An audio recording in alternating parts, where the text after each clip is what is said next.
Portugaliya. Algavra shahrida yashab kelayotgan Umidjon Jo'rakulov Arim Racing bilan shug'ullanib va quruvchi bo'lib ishlab kelyapti. O'z O'zbekistonda bir aytishadi-ku, что Евро remont degan narsa bor deb. Bu yerda unaqa narsa yo'q. Yo'q. Aka qarang, men sizni o'zi Instagramda ko'rganimda siz statusingizda yozib qo'ygansizda Arim Racing deb. Shu u sport turi, to'g'rimi? O'sha to'g'risida aytib bering. Wrestling sport turiga o'zi yoshlikdan qiziqish bo'lgan, maktab paytida. Maktabda o'zi birinchi bo'lganman. Maktab bolalar ichida, amma sinflarning ichida birinchi bo'lgan. Shundan keyin Samarqandga trenirovkaga borish niyat bor edi. Maktabni tugatgandan keyin o'zi sal bu yerga keldik-ku. Ulgurmay qoldim. Keyin ish bilan ham Samarqandda ish bor, ulgurmaysizda, ishdan kelasiz juda kech bo'lib ketadi. Bu yerga kelgandan keyin o'zi promoy boshladim. Shug'ullanishni. Bu yerda o'zi vaqt, hamma narsaga vaqt yetadi. Ishdan kelasiz, trenirovkaga borasiz. Trenirovkadan kelasiz, yana ortiqcha ham qoladi vaqtingiz. Buni dars qilishga. Hamma narsaga ulgurasizda. Pluslari ko'p. Pluslari ko'p, ha. Ish o'zi hammasi vaqti bilanda bizda ko'z ko'rguncha ishni bosasiz-ku. Bu yerda soat kechqurun bo'ldim. Normal, как odamdek yashaysiz. Rejim qo'ygan. Rejim qo'ygan, bitta rejimni ushlaysiz. Hamma narsaga o'sha rejimda ulgurasiz. Shu sababdan keyin boshlab yubordik. Birinchi yillar boshida ozroq trenirovka qilib, keyin o'zim qiziqib bu yerdagi chempionatlarni qiziqib qidirib internetdan ko'rdim. O'rtoqlar, bu videoni ko'p odam ko'rish uchun like va kommentariy qoldiring. Biz davom etamiz. Portugaliyaga birinchi marta kelganda nima ish qilgansiz? Qayerda ishlagansiz, aka? Birinchi boshida kelganimizda shu stroyka, qurilishda ishlaganman. Hozir ham shu qurilish ishimiz. Biz O'zbekistonda kasbim sartaroshlik bo'lgan, 3 yil sartaroshlik qilganman. Bu yerga kelganda ham boshida bir sinab ko'rdik, sal o'xshamadi. Oylik tomonlama, til tomonlama, boshda kelganda baribir tilni yaxshi bilmaysiz. Shunga keyin o'ylab ko'rdik, keyin birdan vaqtincha stroykaga chiqsak, keyin yana sartaroshlikka o'taman deb shuni qilib boshlagandik. Shu bilan qolib ketdik stroykada. Stroykada qolib ketdingiz? Stroyka, boshida kelganmiz. Ishimiz gipsokardon uramiz. Gipsokardon urib shpakilovka qilib beramiz. Bo'ldi shu. Faqat shu ishimiz, shu bilan shug'ullanamiz. Bir 10 kundan keyin bitta chempionati bor ekan, o'sha paytda bir avgustning 20-chi chislosida ko'rayotgan bo'lsam, 1-sentyabrmi, 2-sentyabrda Portugaliya chempionati bor edi o'sha payt. Keyin tayyorlanib 10 kun vaqt qolgan edi. Tayyorlanib riskalar qilib chiqdik. O'zimni vesimda, o'zimni vaznim minus 65 kilogram vaznda. Bordik, nasib qilgan ekan, birinchi o'rinni oldik. O'ng qo'lda, chap qo'lda 3-o'rin, o'ng qo'lda 1-o'rin. Bu shug'ullanmasdan bo'lganmi shu birinchi o'rningiz? Yo'q, undan oldin shug'ullanardim, prosta bilmasdim-da, chempionatlar borligini, yo'q qiziqib ko'rmaganman. Boshida kelgan xush xayol faqat ishda bo'lganda o'sha paytda. Shug'ullanardim, buncha yaxshi emasdi. Keyin birdan o'zi qiziqib chempionatni ko'rib, borib shu birinchi o'rinni olib kelganman-da. O'zim ham neojidinni bo'lgan. Ichida bo'lgan. Ha, Portugaliyaning ichida bo'ldi. Neojidinni bo'lib qoldi, o'sha bo'lganman. O'ylamaganman shu birinchi o'rinni olaman deb. Bu yerda ham bu sport turi endi rivojlanyapti-da, buncha yaxshi rivojlanmagan. O'zimizda Portugaliyaga qaraganda o'zimizda yaxshiroq rivojlangan. Bu yer endi rivojlanyapti. Endi mana shu oxirgi 3 yilda qaragan, 3 yilda zo'r rivojlandi. Sportlar ham soni ham ko'paydi. Chempionatlar soni ham ko'payib, endi rivojlanib boryapti. Shundan keyin 2023 birini oldim. Oylik to'g'risida oylik maosh qancha olasiz? Birinchi kelgandagi hozir. Birinchi kelganimda gapni to'g'risi boshida 30 yevroga ishlaganman. Bir kun. Bir kunga 8 soat ishlardik. 30 yevroga bir qurilishda-da. Endi hech nimani bilmaysiz. Majbur endi o'rganishingiz kerak. O'rganish kerak, ishlash kerak. Ishlar bor edi, masalan, o'sha paytlar ham variantlar chiqqan edi. Kuniga 50 yevro yo'q 50 yevrodan ziyodroq ishlar bor edi. U ish emasdi, u borasiz faqat uni tashlab, buni tashlab, faqat tashlab, anaqa biron ishni o'rganmaysiz-da, faqat vaqtingiz eshakdek ishlaysiz o'tib ketadi. Pulni olasiz, shu bilan keyin hayotingizni oxirigacha shunga qolib ketasizda. Hech nimani o'rganmaysiz, faqat birovni qo'liga uni qil, buni qilib yurasizda. Shu variant уже boshida kelganda o'yladim shuni. Bunisiga borsangiz, o'yliga yaxshi, u уже до конца shu o'yliga, shu ishga, shu o'yliga chidab yashab ishlash kerak, chidab ishlash kerak. Keyin bilan o'ylanib bunisiga boshladim. Bunga sal ish ham bitta-da, bitta ishni qilasiz. Boshqa yerdagidek bir kun u yerda, bir kun bu yerda emas. Bitta ish, faqat stabilniy ish. Ha, stabilniy o'sha ishni o'rganasiz. Majbur endi sartaroshlik o'qisizmi, bironta ishni ushlash kerak, bironta bitta sohani o'zi professional bo'lish kerak deydi. Shunga keyin shunga ishlay boshladik. Boshida 30 euro olganman. Bir hafta 30 eurodan keyin ikkinchi haftasiga 35 euro qildik. 1-2 oy ishladim, keyin 35 dan 40 ga ko'tardik. Keyin yana 40 dan yana 45, 50 shunaqa ko'tardik. Oxiri shu 50 dan keyin chiqaman u ishxonadan. Boshqa ishxonaga kirdik. Uje u yerda kuniga 60-65 eurodan ishlaganman. Hozir uje ancha yaxshi xudoga shukr ishlayapmiz. Oylik emas, o'zimiz ishlaymiz. Ishga qarab. Qancha ishni tez tugatib, tez bitirib, yaxshi sifatli topshirsak agar, shuncha oyligini, nima pulimizni shuncha ko'proq ishlasa bo'ladi-da. Imkoniyat o'zimizda. Uyalmasdan aytasiz, patronsizda hozir to'g'rimi? Quruq bo'lib aytgan dangal. Tipa patron, tipa того patron. Ish olasiz, ish qilasiz, ishchilarga pul berasiz. Ishchilaringiz bor, siz to'g'rimi? Ishchi emas, u bittasi o'zimning ukam bor. Xolamning o'g'illarini kelgandan keyin chaqirganman. Shu bilan ishlaymiz o'zi asosan. Ishni olamiz, qilamiz, topshiramiz. Yana birikta odam yordamga, birikta odam yordam beradi. Ularga suhbatboy beramiz. Qolganimiz ikkalamiz asosan. Keyin 2024 yana bitta birini oldik, o'ng qo'lda. Chap qo'lda hali birini olmadimi? O'ng qo'lda birinchi o'rin. O'ng qo'lda, siz o'ng qo'lda. Endi keyin asosda chap qo'lda ham boshlab, trenirovkani yaxshiroq qilib boshlashni, yaxshiroq trenirovka qilib boshladik. Keyin 2024 aprel oyida chempion Portugaliyada birinchi o'rinni olgan bo'lsam agar, oktyabr oylarida yana bitta musobaqasi bo'ldi. Power Expo degan musobaqasi. Unda ham bordim, unda ham faqat o'ng qo'lda ikkinchi o'rinni oldik. U yerda o'zi kategoriyasi o'zgarib qoldi. U yerda faqat 3 ta kategoriya bor edi. 75, 85, 95 kategoriyalar bor edi. Meni kategoriyam 65 edi. Shunga meni kategoriyam yo'q edi. Shu sababdan 75 kiloni chempioni bilan men finalda tushib qoldik. Shunga yutqizib qo'ydim. Vazn o'sha paytda meni vaznim 62 bo'lsa, uniki 75, 74 edi-da. Endi 2 kilo, 13 kilo vaznning farqi bo'lganda, differensiya bo'lgan. Shu sababdan ham vazn ham ancha rol o'ynaydi-da bu sportda. Bu Yevropaga chiqish anaqasi niyatingiz bormi? Yevropaga endi shu dokumentga qarab o'tiribmiz. O'zi agar pasportda shundoq bu pasport bo'lsa, Yevropaga o'zi chiqaveraman. Shu sababdan o'zi pasport sababdan chiqa olmayapman. Yevropa chempionatida chiqa olmayapman-da. Atak boshqa chempionatlar, kichkina chempionatlarda qatnasha olaman. Nima deganda o'zi bu problema emas. U yerda pasport so'ramaydi-da. Rezidensiya ham ketaveradi.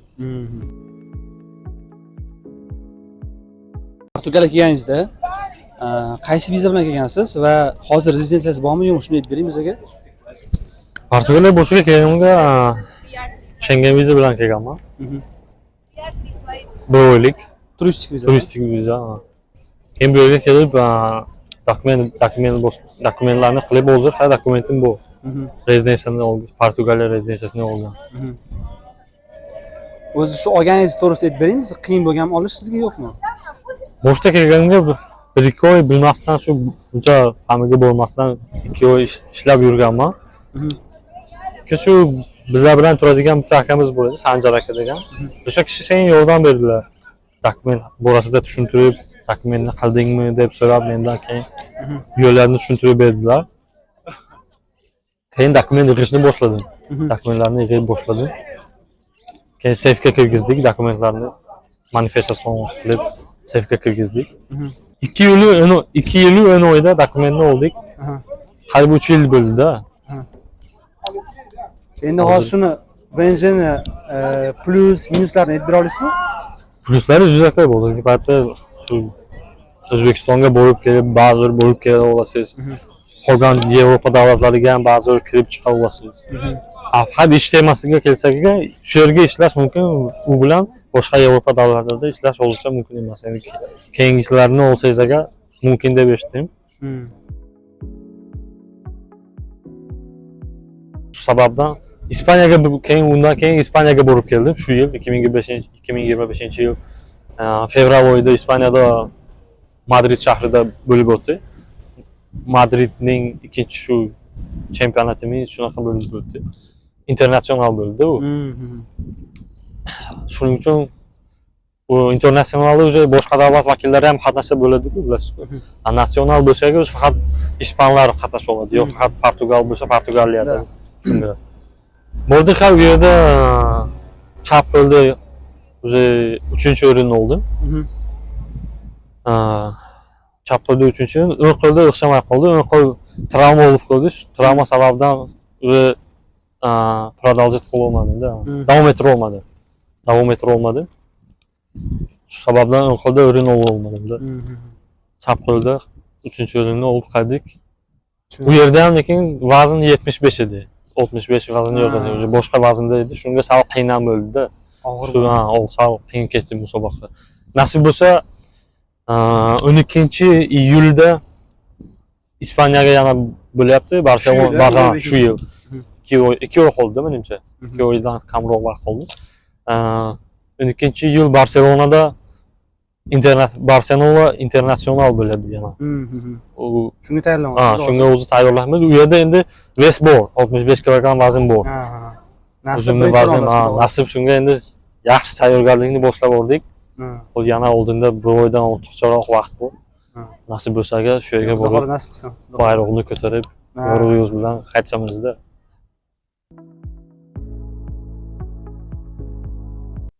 O'zbekistonda bir aytishadi-ku, что Yevro remont degan narsa bor deb. Bu yerda unaqa narsa yo'q. Yo'q, men O'zbekistondaligimda hayol qilardim, Yevro remont, Yevropa vaqti bulardan bizlardan ham zo'r bo'lsa kerak deb o'ylardim. Bu yerga keldik. Bu darajada emas. Naborot O'zbekistonda u Yevro remont deydi. Bizlarda bu yerda yo'q narsa. Yo'q, bu yerda. Juda mana minimal oddiy narsa, to'g'rimi? Oddiy, ha. Nima qilaylik? Patolog bo'ladi, patologlari ham oddiy, unaqa bizlarnikidek emas-da. Oddiyroq, ishlari ham ancha oddiyroq. U o'ylab topilgan narsa ekan unda. U o'ylab topilgan Yevro remont ekan u. Aslida u chapachasiga.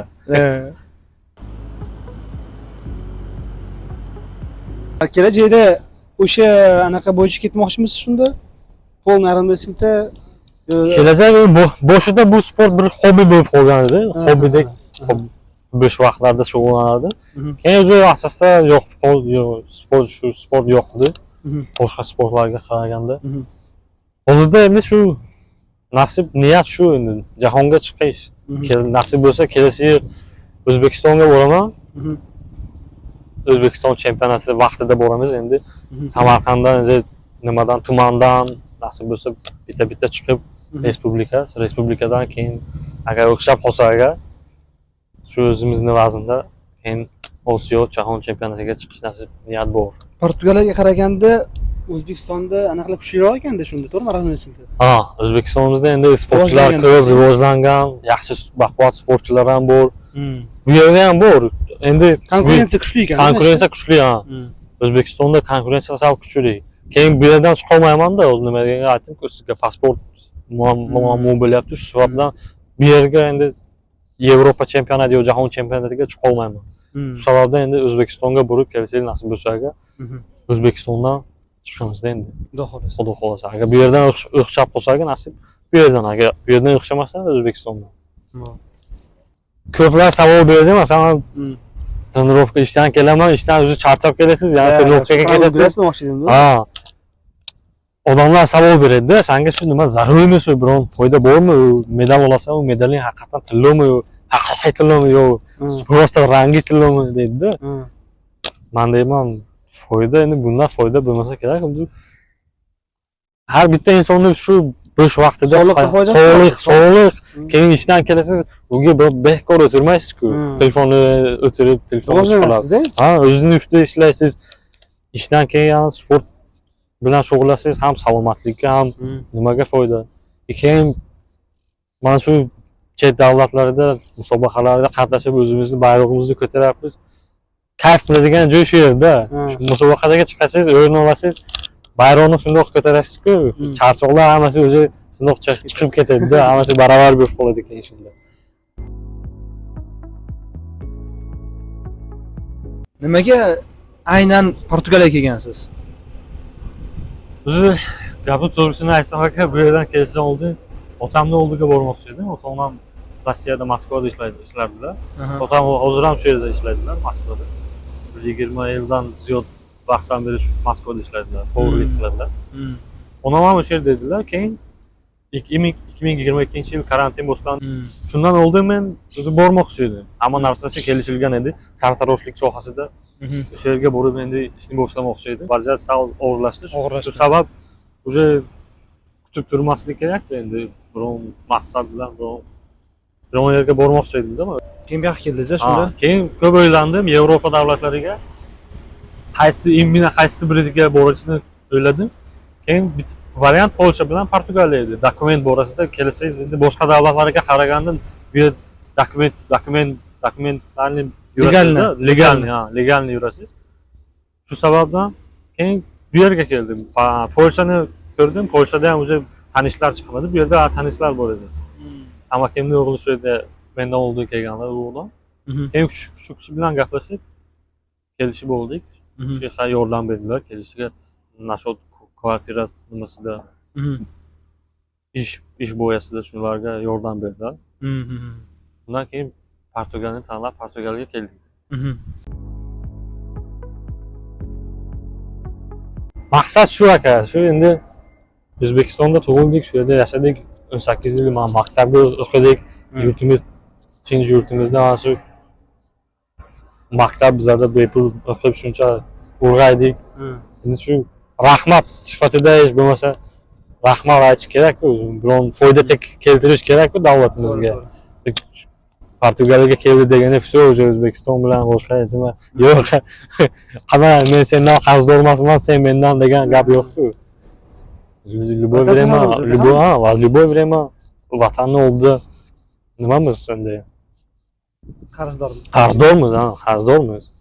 Shuncha o'qitdi, katta qildi, ulg'aytirdi, tinch osoyishta vatanda. Rahmat keltirish kerak. To'g'ri.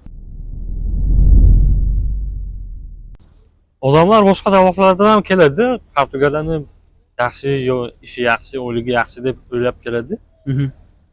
Endi bu yerda ham yo'lni bilish kerak-da, har bitta ishni ham yo'lni, har bitta nima joyni ham yo'lni bilish kerak. Shunga keladilar, 1-2 oy ishlaydilar, bu yer bo'lmas ekan 1000 yevro, 1500 oylik berar ekan kam deydilar. Samarqanddan 5000, 6000 rasxod qilib keladilar-da, viza, ish viza yo'q, turist viza bilan qilib keladilar. 1-2 oyda ketganlarni ko'pini ko'rganman-da.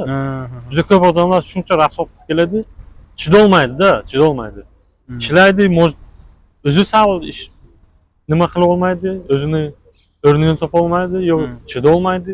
1 oy, 2 oy ishlaydi, shuncha pulga qo'yib ketadi-da Samarqandga.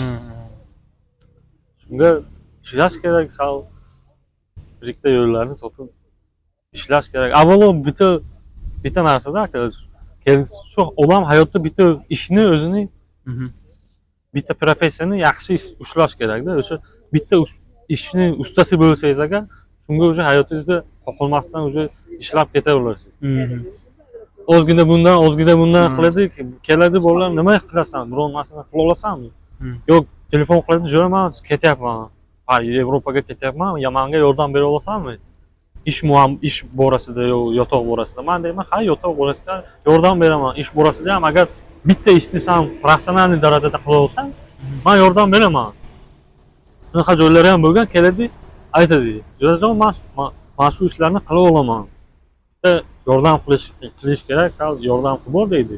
Hay deysiz, bitta ikkita patronlar bilan gaplashasiz, ishga qo'yasiz, boradi, o'sha ishni normal qilolmaydi-da.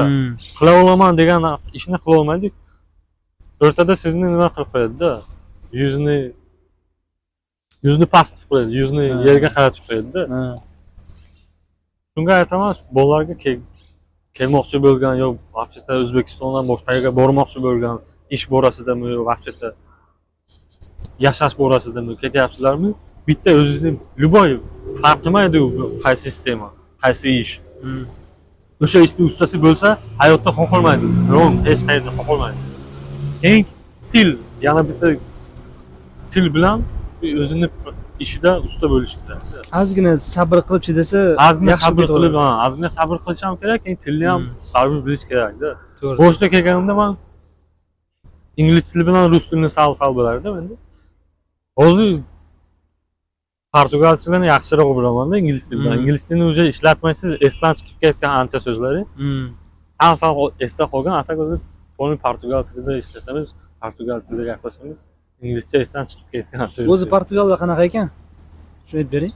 Portugallar endi hamma davlatda ham yaxshi odam bor, yomon odam bor-da. Bitta millatni bir kishini deb bitta polni millatni yomonlab bo'lmaydi-da. O'zimizda ham bor, ularda ham yaxshisi bor, yomoni bor. Shuni normal atak qaraganda yaxshi odamlari ham ko'p. Lekin bitta yomon tarafi bularni o'zi oldin bunaqa emasdi, hozirgi paytga kelganda o'zi sal immigrant ko'radi, sal immigrantmisiz yo sal indusga o'xshaysizmi, hindistonlik yo pokistonliklarga o'zi muomalasi o'zgaradi-da.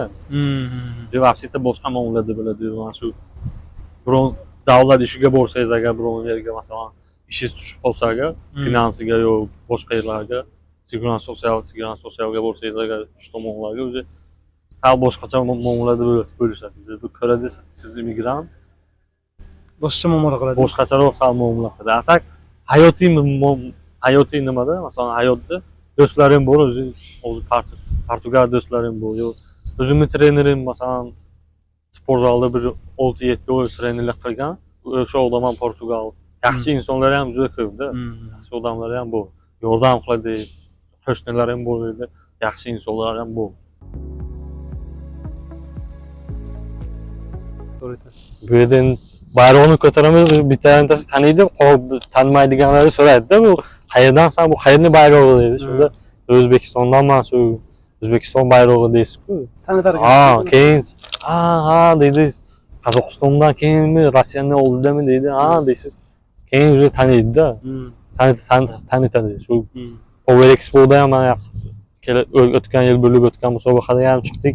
Bayroqni ko'tarib o'rin olgandan keyin hamma qarayapti-da. Begona bayroq-ku endi.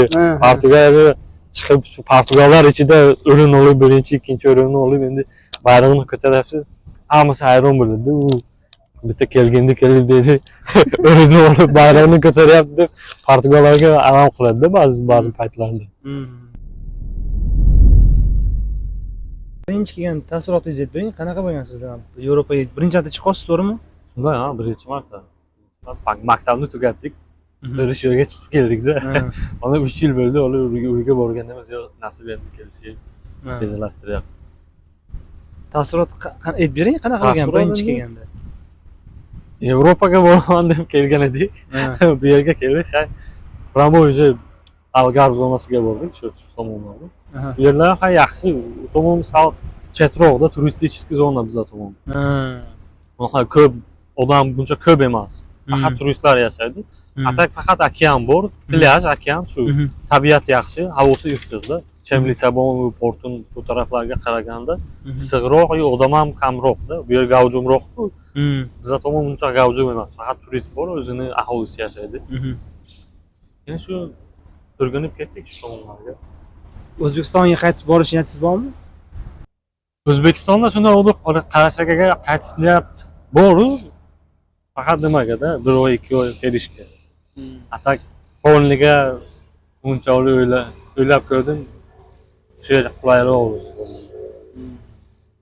Hozirgi vaziyatda shu yer qulayroq. Atak ota-onam o'zi bu yerdalar o'zi.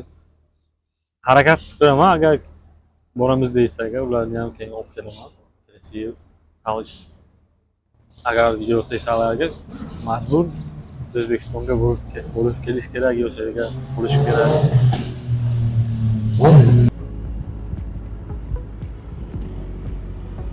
like, kommentariy qoldiring, obuna bo'ling. Keyingi sonlarda ko'rishguncha, xayr, sog' bo'ling.